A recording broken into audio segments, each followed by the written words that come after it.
What's up, Facebook world and the internet and everybody out there joining us for episode 2 of the Afterparty podcast. We have a special guest coming on later, Tom Campbell, the Campbell County Libertarian chairperson, however you want to say that, whatever you feel the need to how to express that.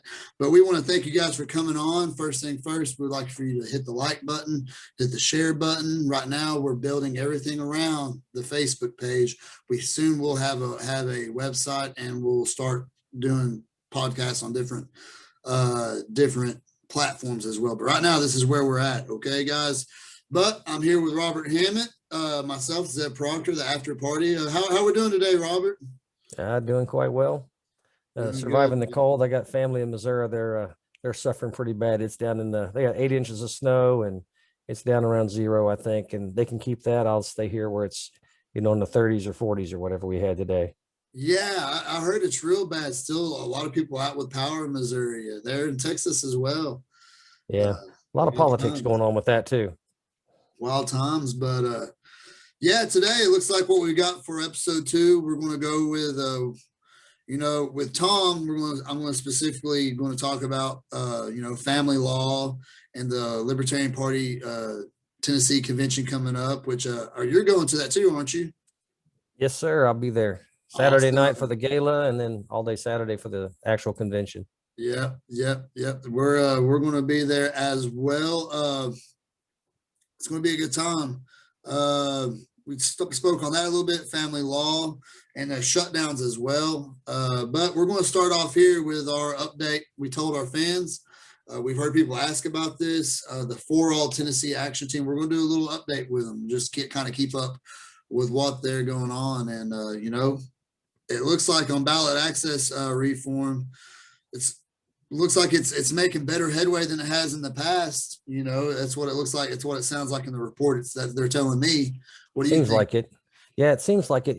I know currently, if we want to run somebody for a statewide office as a libertarian, I think the number is about 56,000 signatures we have to get on a ballot to do that. And yeah. I think to run a Republican or a Democrat, I think it's 200. Yeah, or something like that. It might be for some things it's 25, but I think to run it might be 200 for a statewide office, and 56,000 compared to 200. It seems it's insane, a little insane. Yeah. And I want to say this bill will take it down to about 10 or 12,000, somewhere in that neighborhood. I don't have the number here in front of me. It's not on their website. Well, they're doing it by percentage, right? They're lowering the percentage by what they're doing. So I believe so. They're lowering the percentage, which just, to get, 56,000 signatures, that's a lot of signatures, and it's a lot of work. It's a lot of time that people could be spend out with their families or something. If you get if you send a party out and get 12,000 signatures, that party's shown some dedication. They've put in the effort. 3 guys probably aren't going to do that. You got 3 guys with the crackpot party or, whatever. They're not going to do that. It's going to take some dedicated effort all across the state to get those signatures, and it can be done. And it's reasonable. Well, it's a lot more reasonable. It's not 200. And then I think they're lowering are they lowering, or I can't remember what they're doing with the retention, but once you're recognized as a party, then in like the governor's election, your party has to receive X percent of the vote in order to maintain your X percent of the vote in order to maintain your status as a recognized party. Yeah. And, it's also funny too, when you talk about ballot access, another tool that, and this was used by Republicans more than Democrats, especially in Texas, is suing after you get the ballot access. Republicans suing, the Libertarian Party, and saying it was done faulty or by whatever cheating means or whatever their argument was, that they fought them on ballot access once they got X amount of signatures. I don't think there was a suit filed in Tennessee on ballot access. I might be wrong on that, but regardless, it looks like we're making headway on it today, though. Yeah, there was a suit that was in progress. I'm not sure how far ahead it had gone, and then the person that was funding that backed out, and the attorney that was leading it also backed out for whatever reason. That was I want to say it was last year. Yeah, sometime last year that it was going on, but anyway, that fell through, and good. it might take well, that was the Libertarian Party doing the suing there. They were suing to get the high percentage overturned and get it reduced. And unfortunately, that one fell through. But I believe it was the Republicans down in Texas that were suing to get them off. And I think one of the numbers I'd heard was in order to get 56,000 signatures, you would actually have to gather like 75 or 80,000 because like a third of them get removed. Yeah, they get tossed out because of, the person's not registered, the invalid address, all sorts of things like that. They get thrown out on technicalities. Yep. All right, we're going to move on and go into a civil asset forfeiture. Again, it looks like the liberty movement's at least progressing in a forward manner, and through the info and the let's call it intelligence that For All for Tennessee's given us on the what's happening on the legislative side of things in legislation season. Reform, civil asset forfeiture reform is coming along a lot, making a lot of progress is what I'm seeing, and a lot of promising things going on. What'd you read on that, Robert? Yeah, well, to me, civil asset forfeiture, it's a I don't know, it's an abomination that a person could be driving down the road, get stopped, and they're on the way to buy a car, cash $5,000. The cop stops them for whatever reason and has cause to search the car, finds the money, and they can make the assumption that with large amounts of cash that the money is from the fruits of a crime, and they seize it and they hold it. And they could do that because they're actually filing lawsuit against the money, the case against the money, not against you, the person.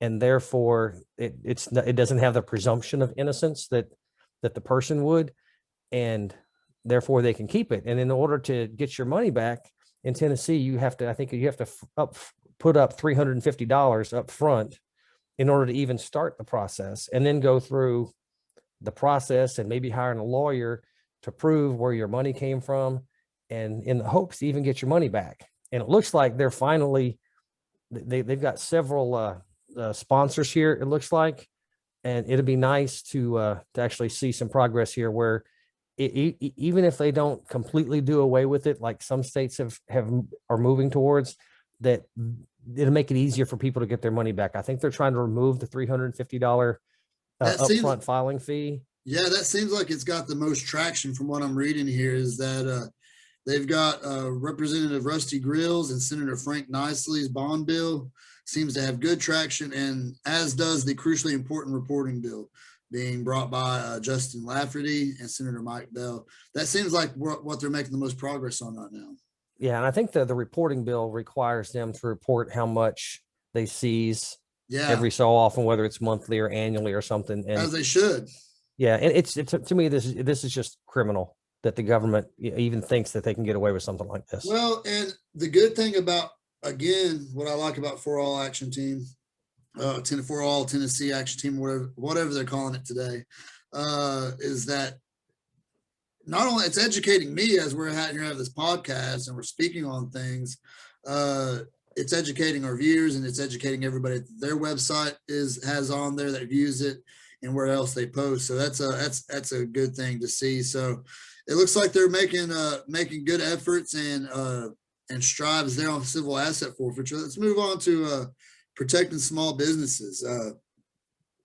I think this is huge, and I think that it may be put to the test in the fall. It might be. Or maybe after travel season's over. I think it may be put to the test, but they say this is a very strong bill that would prevent law enforcement from being used to force a business to shut down or prevent free movement or prevent free assembly. And essentially, I guess how it translates to me is that if the government can't deem you essential or non-essential, they don't have the authority or the legislative right to shut you down. Correct. No lockdowns.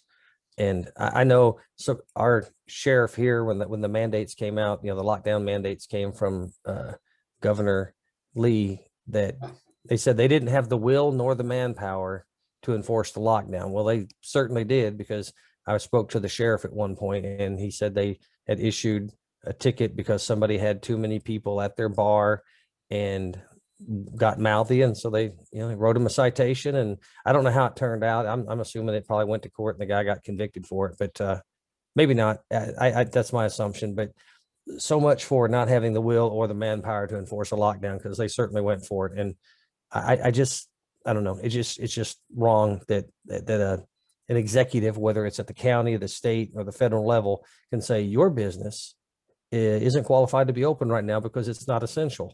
Well, it's essential to somebody, or I wouldn't be here. Absolutely. Absolutely. I mean, that's such a place. And this is like a really thing I have a hard time debating with some of the liberals on shutdowns, is that, and especially some of like my colleagues in education that are good-hearted in their sentiment of wanting to protect people, protect students, protect the elderly. I get that, but it's a place of privilege to say, just stay home. Right. That is such a place of privilege to say, you know what? You're not essential. What you're doing is not essential enough to warrant you out here to do it. So you just stay home. That home might not be a good place for a student to go, for a woman to go, maybe in a domestic right abusive relationship. I mean, the intel, what's the word I'm looking for? The data is out there that shows that the shutdowns have had a negative and adverse effect on mental illness, suicide, domestic abuse. All those have risen. Violence is all substance correlated abuse. with shutdowns. Yep.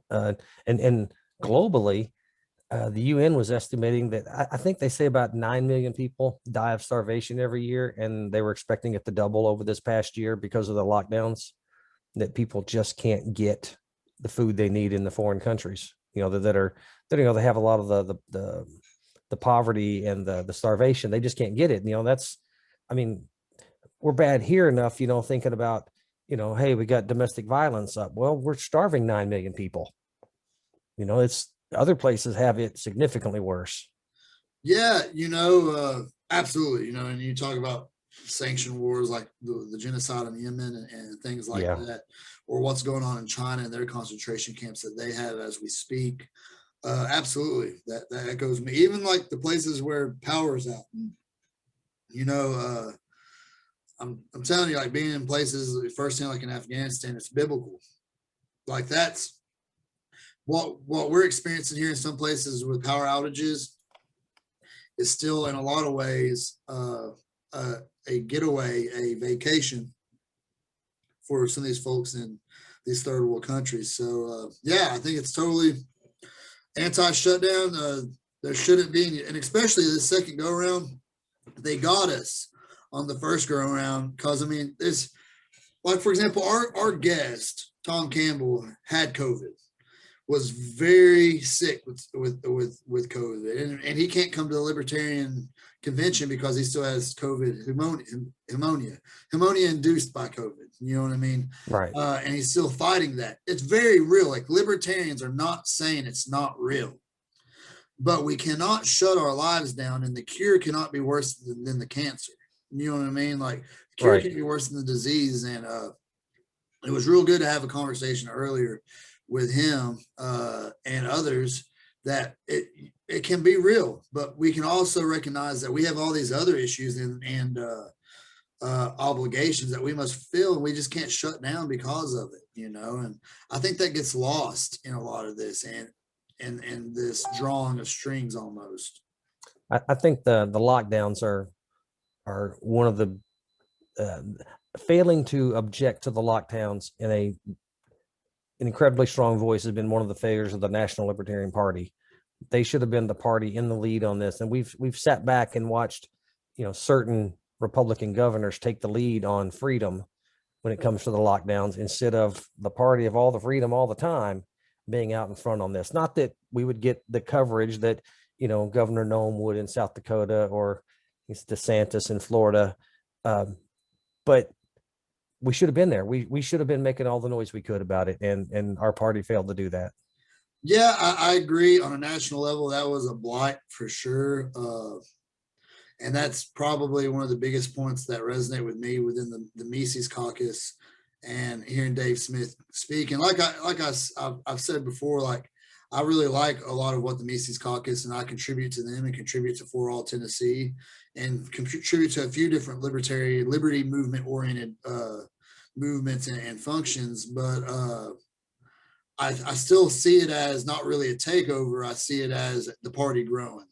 And I kind of think in the end process, you lose some of the bad baggage that you get for like the Jeff Woods and all those guys that are holding chairs in different county affiliates and attacking and being poisonous to the party, so to speak. I mean, how are you going to accuse Spike Cohen of white supremacy? It's just crazy. That's crazy. And that's one thing I'm happy about. I'm going to shift to the Libertarian Party convention here soon, and we can go back to For All Tennessee in a second. But I am happy about our two candidates for the vacant chair coming up. I think Butler and Jones both are good libertarians. Yes. It's like, which one do I vote for? Instead of going like, yeah, I've got a good one and a bad one. It's like, yeah, they both seem pretty good to me. So now I get to pick which one would be better, not which one would be least bad. Yeah. Isn't that nice? That's cool, man. That's cool. And, I'm thinking I'll probably won't make a decision till at the moment, but I'm probably going to look and analyze off of past campaigns, who's ran more successful campaigns, a little bit more experience, and that type of thing. But I'm excited that we just have two great choices in itself. So yeah, I think it's going to be a good time. I'm glad to hear that they're not going to cancel it as well due to weather or COVID. That's exactly. I'm happy to hear that. There's no way I would do a virtual convention. That's just not happening with me. I do so many virtual classes. I'm not doing that. Not doing that. But yeah, to round back to where we were with For All, what was the last bullet on that we had? The last jury notification, is that what it was? Yeah, the conscientious acquittal. Yes. That one holds that's an important one. I think a lot of people don't know about it. I think years ago, North Dakota or South Dakota passed a law on this that the jury must be informed that they're not just there to vote guilty or not guilty as to whether or not the guy committed the crime he's been accused of, but if they believe that the guy is technically guilty, but passing a guilty verdict on him would be an injustice, they can vote him not guilty. That's the essence of jury nullification, this conscientious acquittal process they have going here. And that goes back to, from what I understand, the Magna Carta, way back in England, the Fugitive Slave Act and Prohibition, is that people would be charged with harboring a fugitive slave or helping slaves escape, and it was a crime. You could be, I believe it was a federal crime, you could be convicted, but juries in northern states would find them not guilty because they felt that harboring a slave and getting them out of slavery was a good thing, the right thing to do, and convicting a person of that would be an injustice. So they just found them not guilty. People were found not guilty of alcohol back during the Prohibition days because people felt that's an injustice. And it's part of our job as jurors. And I have personal experience. You can be thrown off a jury for letting them know that you believe in jury nullification, or conscientious acquittal is their word. I keep having to look at it because it's not a phrase I'm familiar with. I'm familiar with the phrase jury nullification. There's a great website for that. It's FIJA, the Fully Informed Jury Association, FIJA.org. Okay. I think it may be a .com, but I think it's a .org address. If people are interested, you go there, and it is our job. It's our sacred duty that if finding the person guilty would be an injustice, it's our job to find them not guilty. And you say you can be thrown off the jury for letting them know you know that. So yeah, it's like saying being judged by your peers that through the scope of allowable opinion of what government should be, you know what I mean, or what exactly law should be. Like the peers are okay as long as they agree with unconstitutional laws. Okay, Right. that's the peer we're looking for. Can you fit that profile? You know, and I'm glad to see that they're attacking that on many different levels. We've got guys like our guest about to come up, Tom Campbell, fighting battles for rights of fathers in family law. But not only that, just the law in general of how it dictates to, you know, the government should have no say in anybody's marriage. Shouldn't be able to dictate. That should be left up to the churches, should be left up to the mosque, should be left up to whatever avenue of approach that you want to take to marriage. You know, that should be between you and God.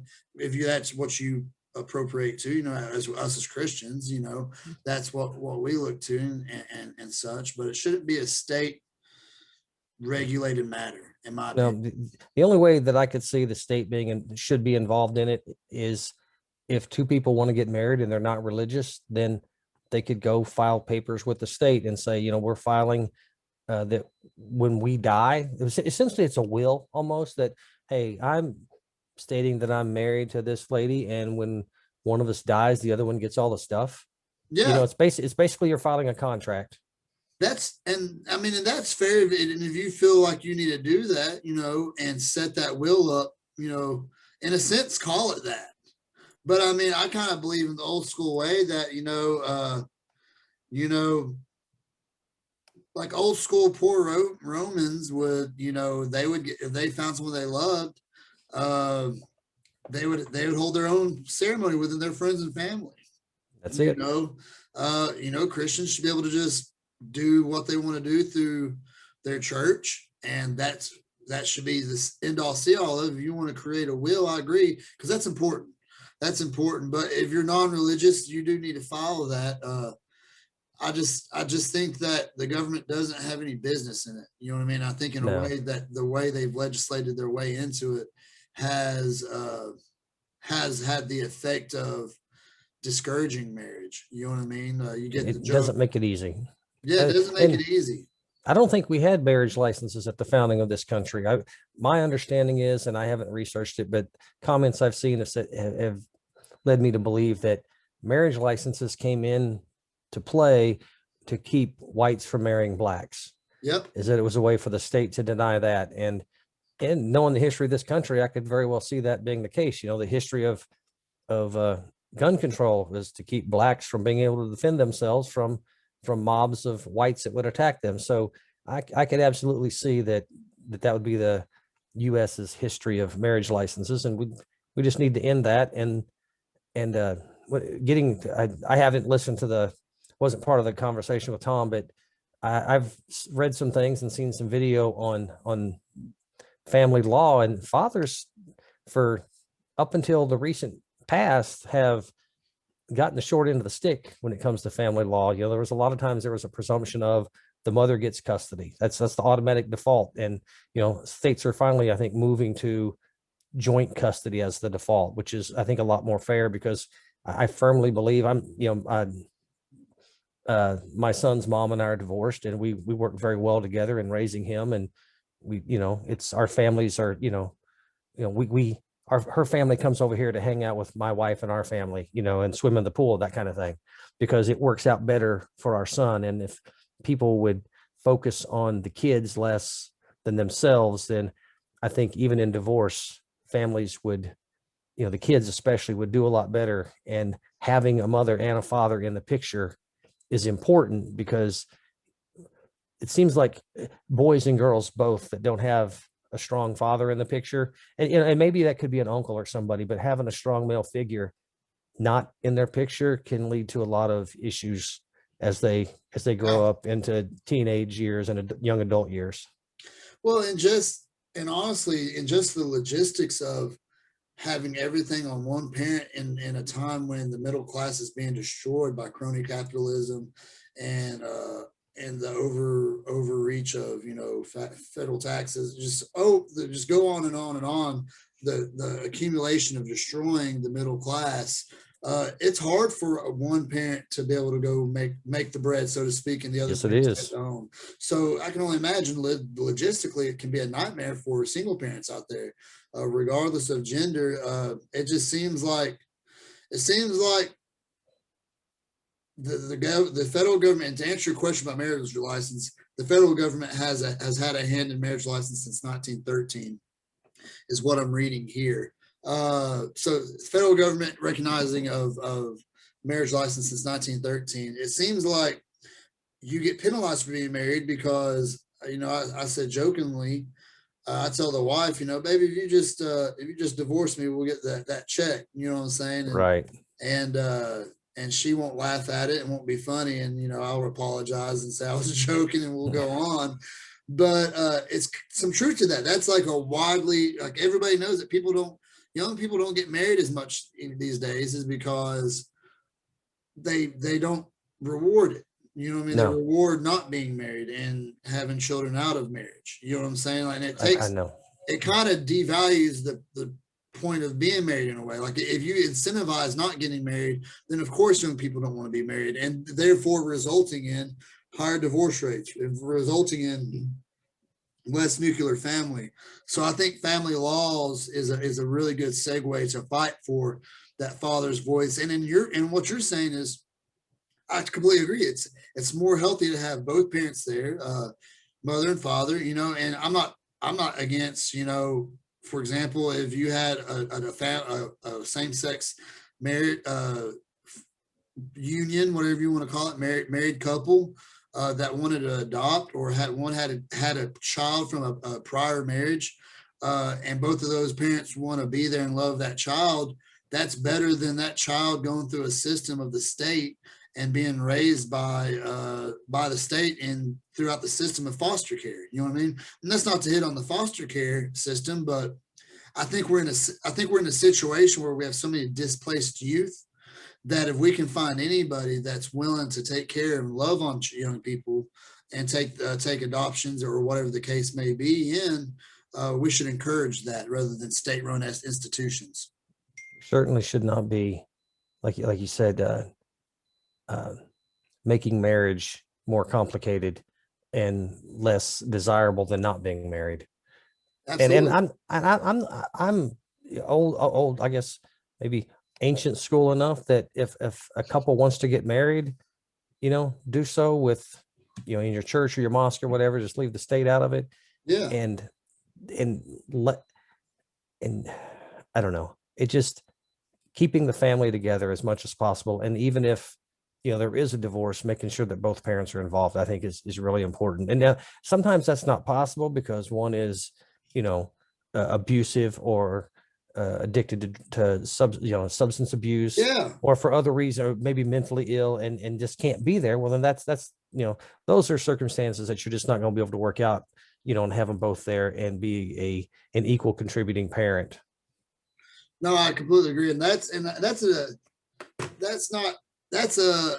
issue that that is out there. I don't think it's as prevalent as the system discouraging co-parenting. I think the system encourages a splitting of that, and a dependence on the state.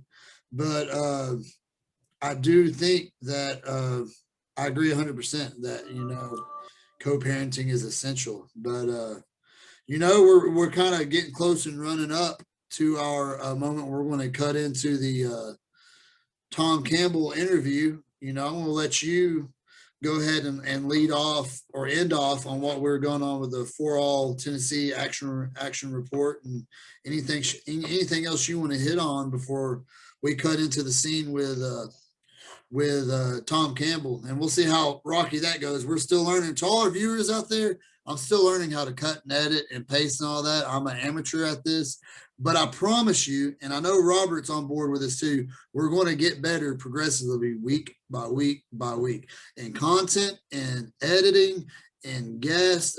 Well, not necessarily guests, because we've set the bar pretty high with Tom Campbell, but we're going to try to get all sorts of people on here. We're going to make connections this week at the Libertarian Party convention. We're going to rub elbows. We're getting there. We're dead set on grassroots.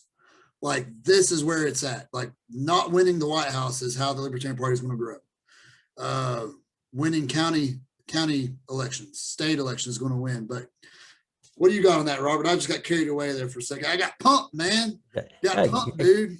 Excitement is a good thing. No, it's good. Winning those local elections, like one of the people, well, Dave Jones is running for state chair, and Tricia Butler's running. She actually won a city council race in Clarksville, Tennessee, I think it was. So winning those local elections is important, even if they're what are they called?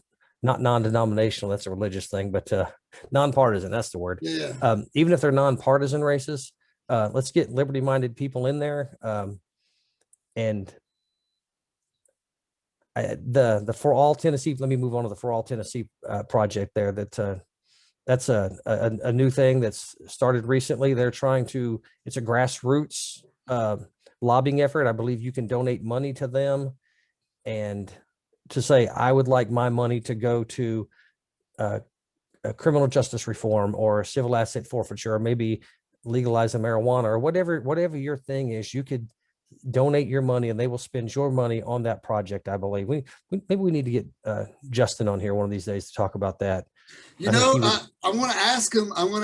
Because I know he threw that little virtue signaling joke out at me, because we had a little bit of a spat on Kyle Rittenhouse. But with that being said, he knows that guys like you and I, and, the Tennessee party is behind For All Tennessee. And like you said, I hope we can pull Cornette on. I know we've been talking to Sam Shaw. He's the affiliate with Sevier County, I think. I believe it's Sevier County. Sevier County. He's got a lot of interesting points. Like to go into the process of making his video that we posted to the site. I thought that was awesome personally. So I plan, and I know you do too, that we plan on pushing this hard. And I hope that we can keep the tempo up and having guests, and we'll get our routine better and get on the same schedule and all that as we go. But to our audience out there, just stay fighting the good fight. Hang with us. We're going to try to provide y'all content every week about local politics, about what's going on in Tennessee, and we'll talk about national politics as well. But we're also going to be putting content out there on bushcraft, getting out in the woods, on that aspect of life as well. Try to not always focus on the politics. But Brother Robert, if we don't have anything else, I'm gonna go ahead and cut into the interview with the Campbell County affiliate of the Libertarian Party, Tom Campbell. That's all I got. Have a good one, folks. All right, guys. So without further ado, the after party, we're super pleased to have Tom Campbell with us today. Libertarian chair, affiliate of Campbell County.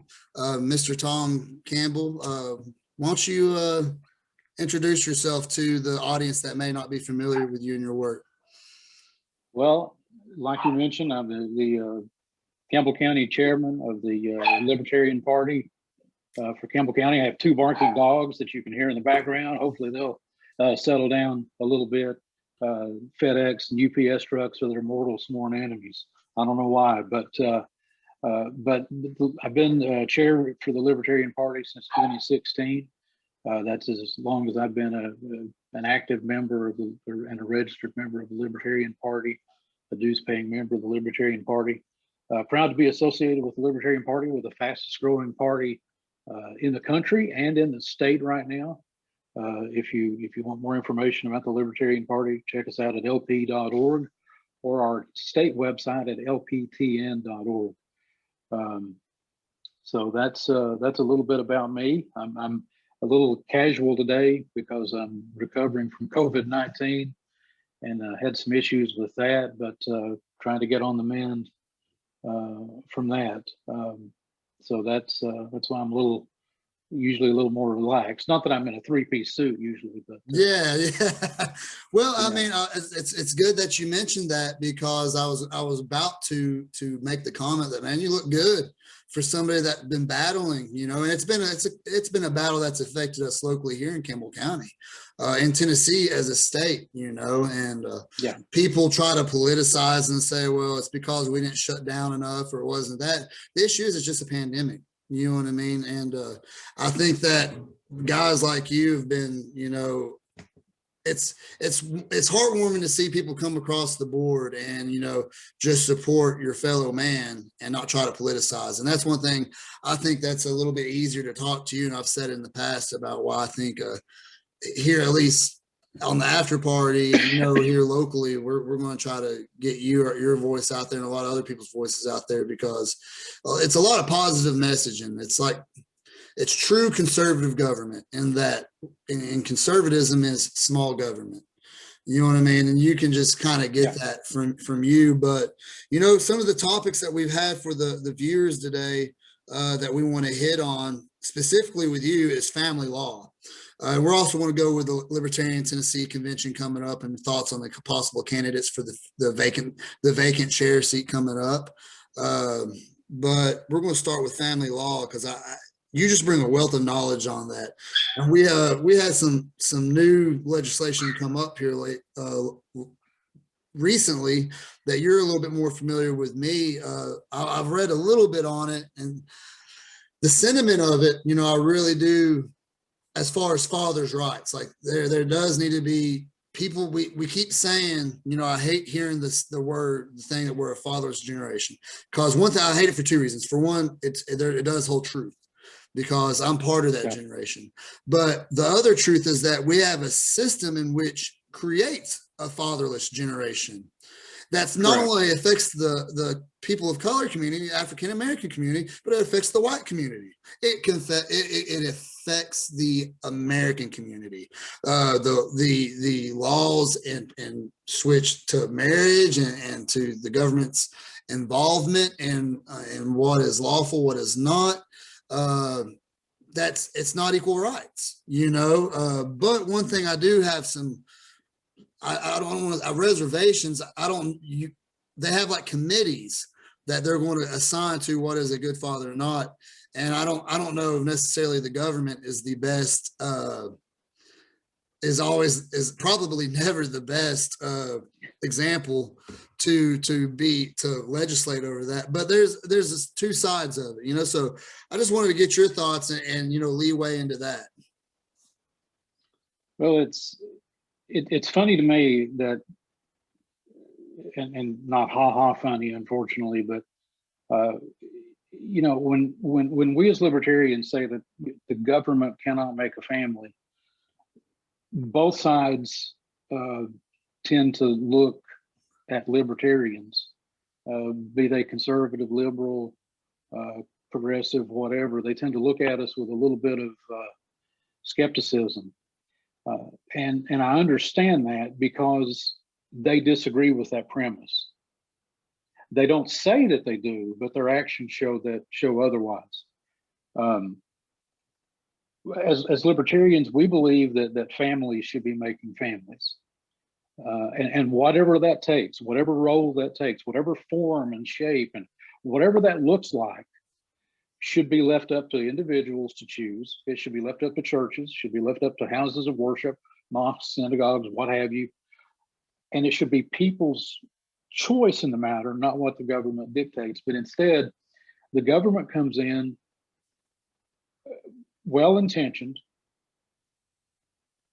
and they try to de facto create a family through laws about marriage, laws about parenting. Nobody likes to have their morality legislated. At least people will say that. You can't legislate morality. Well, you can. We do it all the time. And that's what a lot of these family laws have trickled down to doing. It's the government establishing and trying to enforce what should be moral, what should be right, what should be wrong. As libertarians, we think that one way to really foul something up is to get the government involved in it, be it education, be it helping the poor, and no more so is this true than in family law, especially here in Tennessee. One metric says that by family law standards, Tennessee is 50th out of 50 states, that we have the worst family laws in the nation. We have to attack that. We have to improve that. We want stronger, better families and stronger, better communities.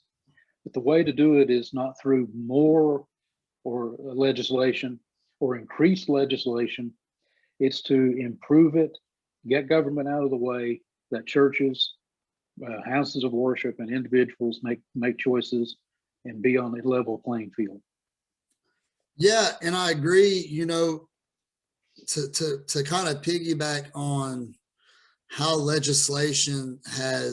to legislate morality has trickled down and hurt the culture of marriage, and not only Tennessee, but America, more especially Tennessee, though, as you illustrated with us, the 50 out of 51 states, the worst in laws, according so, is that just on the people talking, like conversations, joke with my wife, and you hear other people talk about it, and it's an accepted narrative, like it's like everybody knows this, is that, like, for example, I make a joke with Ashley all the time, babe, why don't you just divorce me so we get that check? You know what I'm saying? Like, and you know, we'll still be married, we're still married, but we get that check, you're in.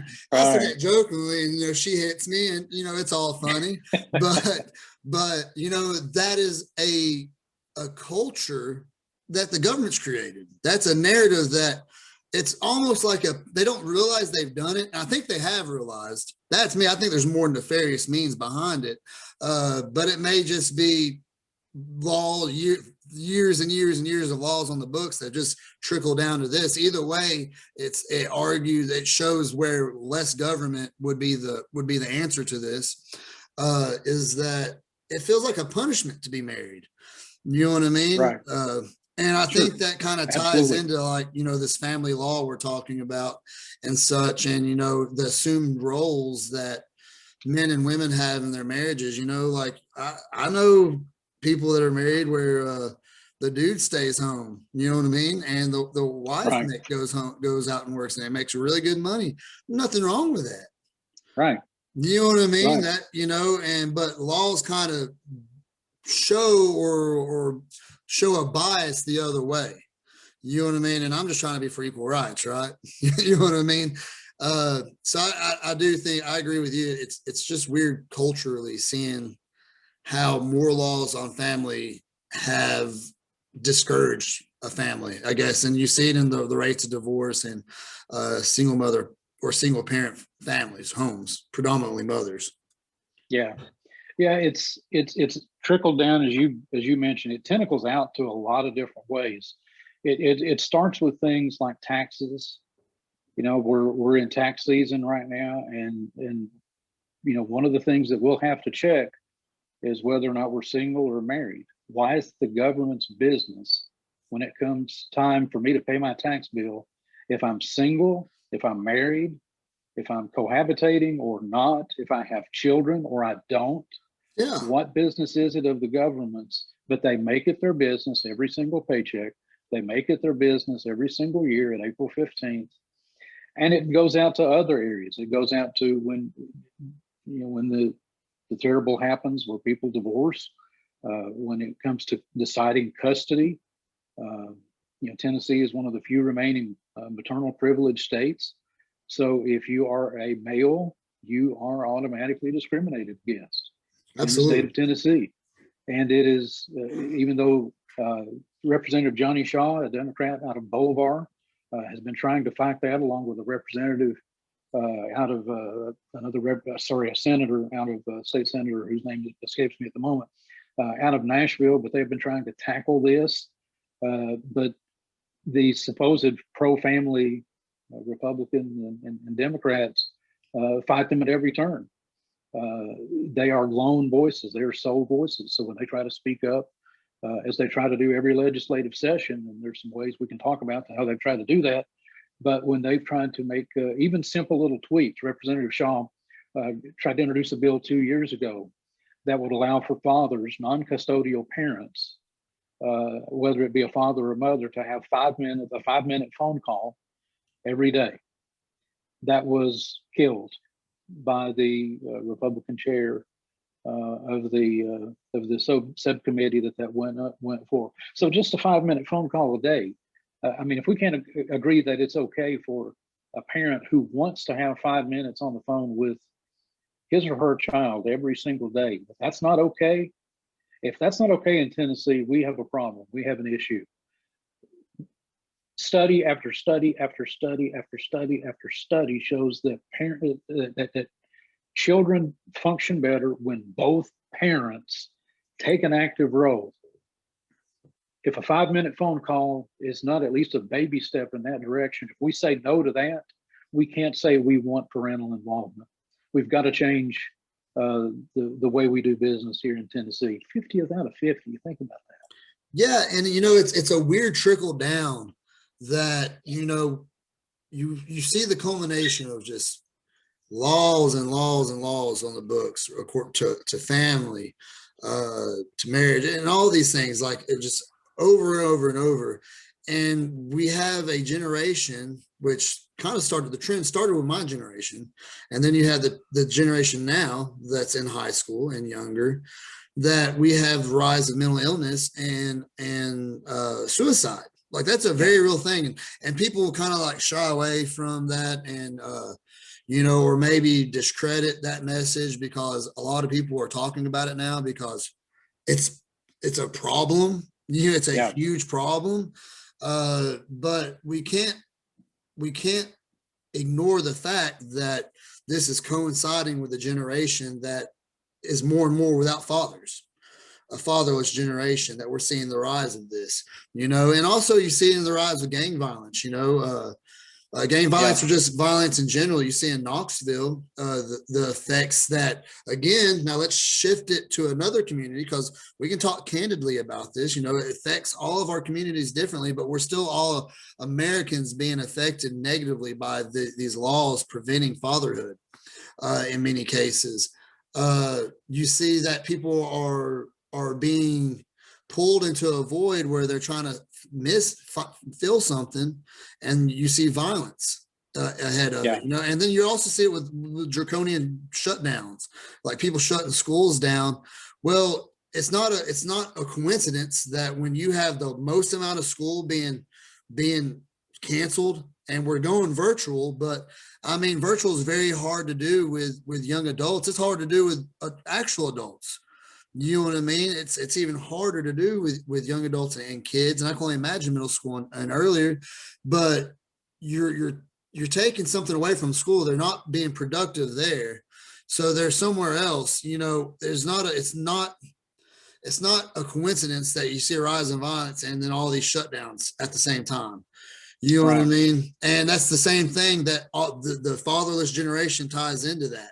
And also here in Campbell County, West Virginia, Chicago, everywhere, it's having that negative effect. I mean, they're getting so tired of it out in San Francisco. I think the San Francisco community or city is suing the school board because they haven't had school in over 365 days. Right. I didn't mean to go on that tangent, but I mean, it's intertwining. You know what I mean? Yeah, absolutely.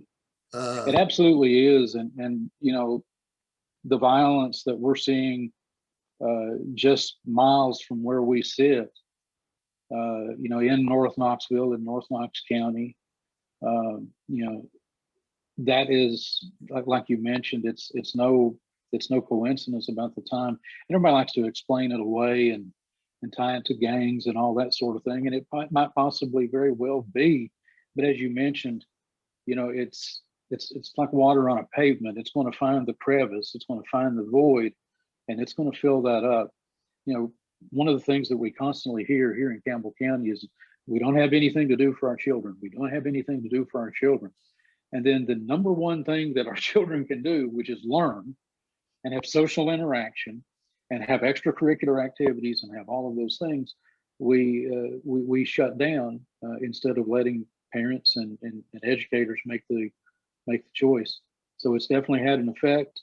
You're right. I think it's ironic that the city is having to sue itself.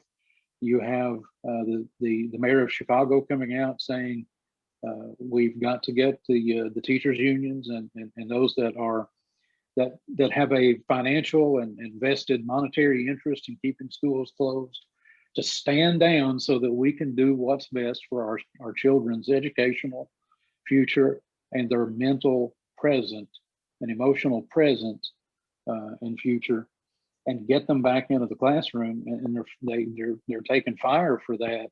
But good for them for standing up for our children, to let parents make the decision. That's what we as libertarians are all about. We're about people deciding for themselves, not some bureaucrat 100 miles away or 1,000 miles away deciding for you, but you deciding, you making the choice. Absolutely. I can't agree more. And I mean, and we'll if we were to continue down that road or continue on, the family law, the law road, I feel like we would probably be an echo chamber. I think our audience probably gets what we're saying there, especially how you were able to illustrate it a little bit easier than I could. Let's move on to the Libertarian Party Tennessee National Convention. I don't know much about the candidates. I've redone a little bit of research. I've not seen any AMAs or questions with them, but they both seem like very good libertarians that are principled. That's one thing I do like about it, is that I don't see neither one of them are vicious and attack other libertarians. Right. They're about growing the party. You know what I mean? I think that is, I think that's important, especially in leadership. So I'm not sure. I'm not sure who I'm going to vote if I'd get a chance to vote. I don't know, like who I would vote for is what I'm saying, and what are your thoughts? What do you got on it? Well, first of all, they're going to have huge shoes to fill, because when you look at the ranks of the chair people that have come before, when you look at the likes of Tom Arnold, Cole Ebel, we've got Josh Eckel, who's our outgoing chairperson, and they're not stepping away Josh isn't stepping away to be silent. He and Justin are obviously very busy. Yeah. So and taking larger role in activism. But you're right. That's the great thing about this party. We have some of the greatest people you'll find in the state. I'm with you. I really haven't taken a stance, and unfortunately, health is going to prevent me from being able to go. Dues paying members get to vote, so anyone can attend. By the way, anybody watching, if you're watching this prior to the convention, which is on Saturday, 9 o'clock at the Farm Bureau Convention Center in Lebanon. But I think Trish Butler, one of the candidates, is having an AMA online tonight. I think the 18th is when we're taping this, or when we're recording this. But she is doing that. I'm not sure about her opponent. But you're right. Both have been active. Both want to grow the party. You can grow a party or a political movement top down or bottom up.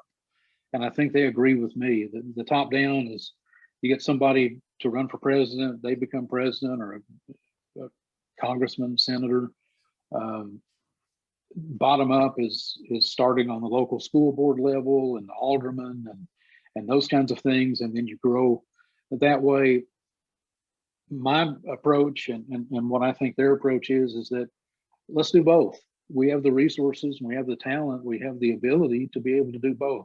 We can run someone for president in 4 years, but we constantly have elections on the local level, on the county level, on the city level, on the municipal level. And that's where the real governing takes place. We put a lot of stock in who our president is, and that's important. We put a lot of stock in who our senators and congressmen are. But who's representing you on the school board is very important.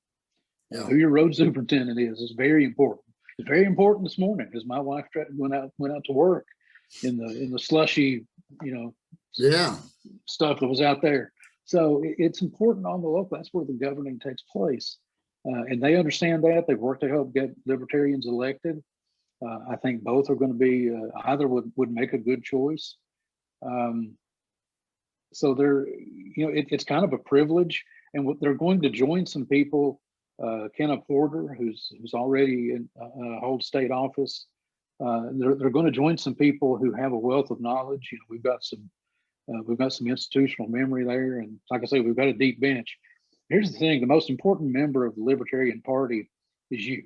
It's me. It's the individual libertarian. We're not a party that is heavy-handed and the chairperson rules with an iron fist. And I think that's what these candidates understand.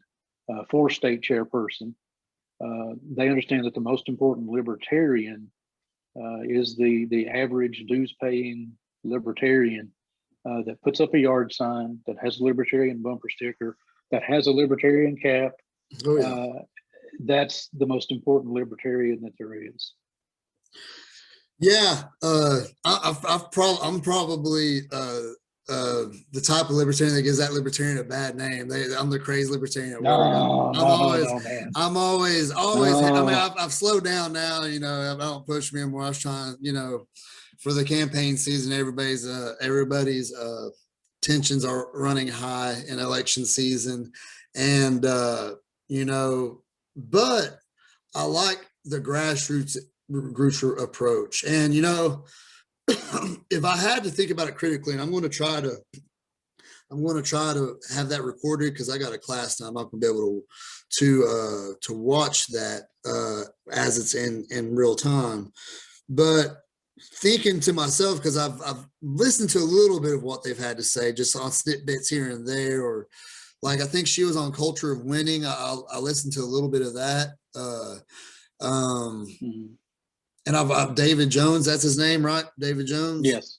This is the way. I've seen him do a lot of work. I guess he spoke at the same places as Spike Cohen a lot. So I think it's going to be a very. It's kind of like what a party should be, where it shouldn't be hostile. You know, it's very together and family. I guess the way if I had to pick, I would look at what campaigns each one ran, maybe go off of that, which ones that maybe ran a more efficient campaign. You know, I know she just recently won an office. Was it city council? Is that what she's on? Yeah, I think in Clarksville, yeah, in that area. That's a big town. You know what I mean? Got a huge base absolutely. there. Huge base there. I'm sure she got her hands full with that. So I mean, I would maybe vote towards that way, but it is good that I feel like whichever one comes out on top, I think the party's in a good place. And I think that it's a unique time too, that even though you and I remember us making predictions before, and you predicted correctly Biden would win, and I predicted incorrectly that Trump would win. So we did that, but in talking about that, you know, it was still underwhelming to me that we were kind of off the mark in growth in terms of votes nationally. You know, I think we were at 1.3, and I think Spike Cohen even said himself that's not going to get it. But you see his shift as well is to a grassroots approach.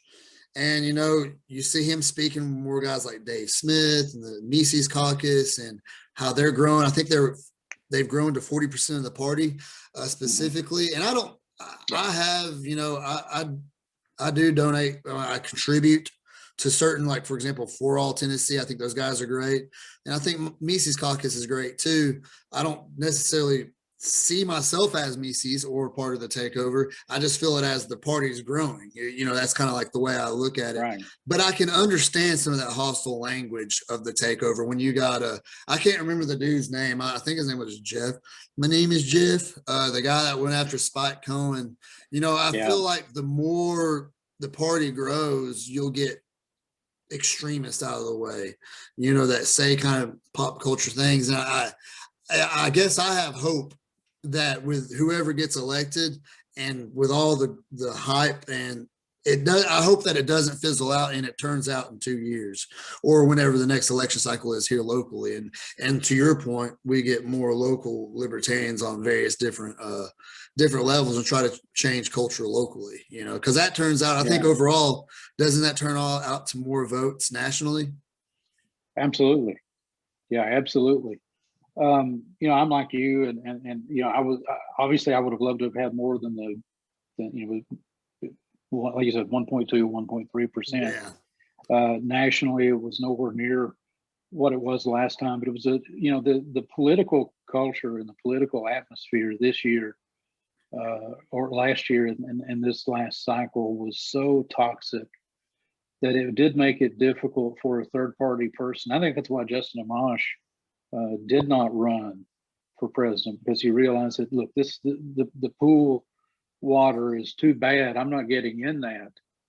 Get back to me in 4 years or 8 years when we can cool the temperature down a little bit and we can sift out some of the muck and the mire.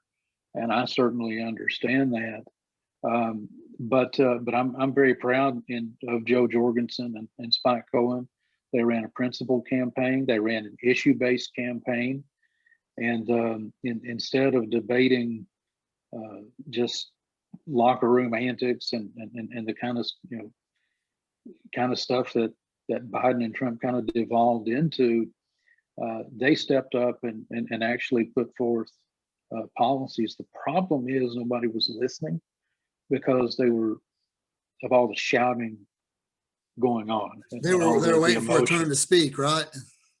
Yeah, I mean it's difficult when you've got someone in the room who's calm and who knows the answer to the question, and the teacher is looking for them, and they've got their hand raised up, and they know that 2 + 2 = 4, but there's people throwing paper airplanes at each other and throwing paper wads at each other and spitballs and everything else.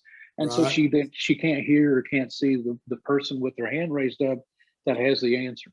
That's who we as libertarians have to be. We don't have to do what the other two are doing. That's not the answer. The answer is to do something differently.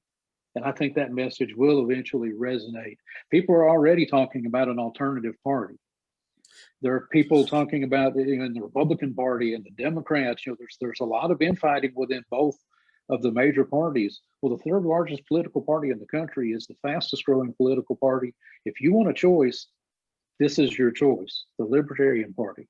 Yeah, and it truly is. It's funny how close like conservatism is in terms of government is to a classical liberal. You know what I mean? And it's funny, yes. You see the far sides, like, on the left and, on the right, sometimes prescribe themselves as anarchists. And a lot of times they're fighting at each other, but they don't even realize that they really should be joining forces. You know what I mean? Because let's be honest, Alabama is Alabama and California is California. You know what I mean? And as it should be. That's the way it was written in accordance, and I made a mention of it last week when we did our first, we'll call it the pilot. We'll call it the pilot one. And it turned out pretty good. And we tend to get better each week with this as we push a more grassroots approach, because we prescribe to your thought process on growing the party. But it's interesting that, even though we have this choice and this alternative that's rather reasonable, you still have a lot of this toxicity. I mean, it's like you look at Biden, just listen to the guy speak at like this last town hall and his why he was saying it's harder for people of color or different communities to get the vaccine. He was essentially saying that they weren't able to get on the internet, that they weren't able to use the internet, and the way he put it, I mean, there's 1,000 ways you could put it that would probably sound better. Like, for example, like economic problems, outages, a lot of issues that affect those regionally, but he put it in the context that they didn't have the capacity to do it. You know what I mean? And you see that also with like talk. I mean, and the right is also the extreme right is also guilty of this. So any of our left-leaning viewers, please don't think I'm specifically honing in on you, but I am going to use a specific example of a conversation that I remember. Like, they were saying that Candace Owens and the Hodge twins and whoever else conservative black you want to talk, black conservative that you want to mention, and I call them black because I don't think Candace Owens would care. I don't think Maj Tory would care if I called them black. called them, said they had like Stockholm syndrome. You know what I mean? Which is a passive way of calling them my Uncle Tom. You know what I mean? And that's that passive aggressive racism that you see on the left that, you know, the right does it as well. But it's just, you have a party here, like you're saying, that we have answer to all this. You know, let these people live how, like, give choice, give freedom back to the communities, you know. And I guess I was more disappointed because I felt like you had two candidates that were just in true truth. Like before Trump became president, he had the benefit of the doubt that he's different. You know what I mean? And he will drain the swamp. You know, once he did get elected and passed the most highest spending bill, record amount of money printed, no record of conservative government spending, he proved me, okay, that's not my guy. And we didn't pull out of any wars. So I'm like, wait, that's not my guy. That's why I voted for you. It's not what you did. Goodbye. You know, I was willing to tolerate the wall if we pulled out of wars and controlled spending, whatever. You know what I mean? You're not the guy. And then on the right, you got Joe Biden. That's just, the more you dive into the war on terror, the more you dive in the war on drugs. And, you know, as we were just speaking on the war on fatherhood, his legislation has walked away more fathers than ever before, probably since the times pre-Abraham Lincoln. You know what I mean? Like, the guy is the masterpiece. He wrote the masterpiece that is the crime bill that accelerated America to the highest incarceration rate in the world, even though we call ourselves the land of the free. So I agree. I guess that's where I was disappointed much. I had these two guys that were just so terrible, and we still weren't able to get the vote. And I'm not sure, maybe it was in messaging that, but like you said, people were talking so loud, and maybe that's another way I should look at it. Well, the other thing too is, you know, Trump supporters, especially post-election, stumbled on a truth that we as libertarians have known for a long time, that the system is flawed or rigged or whatever you want to call it. You look here in Tennessee, it takes 25 signatures to get on the ballot as a Republican or as a Democrat. But if you're a libertarian, it takes over 50,000 signatures. Wow. You know, and we're fighting that again as a party so that we can be recognized, so that when people go to the polls, the Republicans and Democrats who, as a duopoly, they control the messages that you hear, they control the voters, the people who you can vote for. They force you to fund their party's primaries, both on a local, state, and national level. People have caught on to the fact that maybe there's something to this idea, that there are inequities in our electoral system that need fixing. And we as libertarians have been saying that. People need to understand we're not independents, we're libertarians. We stand for something. We do belong. And so you don't have to work extra hard to try to find where's this Cohen guy. Oh, there. Whereas where Trump and Biden have this labeling issue bought and paid for by the taxpayers, whether you want to or not. We as libertarians are saying we don't want you to pay for it. We'll take care of that. Just give us the opportunity. Give us the same privilege that you have. And hopefully we'll see that. We get resistance. We're getting it this time, but we're fighting for that. So, you know, did that play in? Possibly. I think it definitely, you know, when people have a veil over your name and over your party affiliation, the candidate's affiliation, there's something that should make you ask some questions. But, you know, we're getting there. You know, it will get there. I firmly believe that people want all of their freedoms all of the time, and they want them for all people. That it doesn't matter whether you're rich or poor, doesn't matter what your race is, doesn't matter what your religion is. You should enjoy the First Amendment. You should enjoy the Second Amendment. You should enjoy choice. You should enjoy getting to make decisions about and have the freedom to make decisions about your children's future, about your children's education. And the only party that stands up for all of those, all of the time, for all people, is the Libertarian Party. Once that message gets out, and it will, starting at the grassroots, making its way to the top, or starting at the top and making its way down, people will buy that message, because that's what people want. People yearn to be free, and they will get that freedom when they find it at the Libertarian Party and through Libertarian candidates. You know, and I can't agree more with your point about messaging to Trump voters, because again, like I've said before, I just really find it distasteful and not a very good argument that I hear from the left, that just Trump supporters are dumb. That's what I hear a lot. Well, they're just dumb. They fell for a con guy. They're dumb.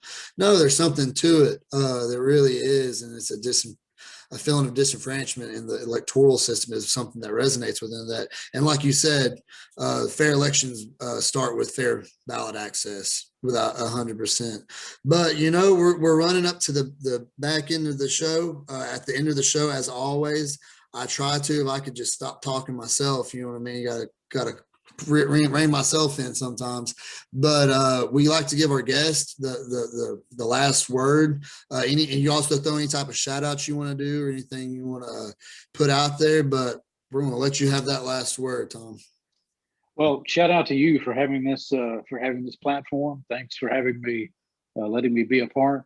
For those that are interested, check out lp.org. If what you've heard today kind of interests you, if you're looking, if you're dissatisfied with the choices that are shoved down your throat every 4 years or every 2 years, check out lp.org, check out lptn.org, and hit me up, Campbell Chair. Send me an email at Campbell Chair, just like the county, all one word, Campbell Chair at lptn.org, O-R-G. And I'll be happy to talk with you, send you some information about our party, send you some information about what we believe in. If something that you see on our website or something that you see on Kennedy or something you hear on a podcast, get your interest up, reach out, because we're not crazy people. We're people just like you. We go to work every day. We send our children to school. We pay taxes, but we just want something a little better. We want a choice. Reach out, and I would be happy to speak with you. Thanks again, Zeb, as always, outstanding. I appreciate you and all that you do, and love this podcast, man. Thanks. Hey, we love having you on. All right. Hey, and also to all of you guys out there following the After Party podcast, go hit the like button, hit the share. We're slowly trying to build a website. Everything's being built around the Facebook page right now. Just stay in touch. Keep fighting the good fight, guys. We'll get with y'all later, okay?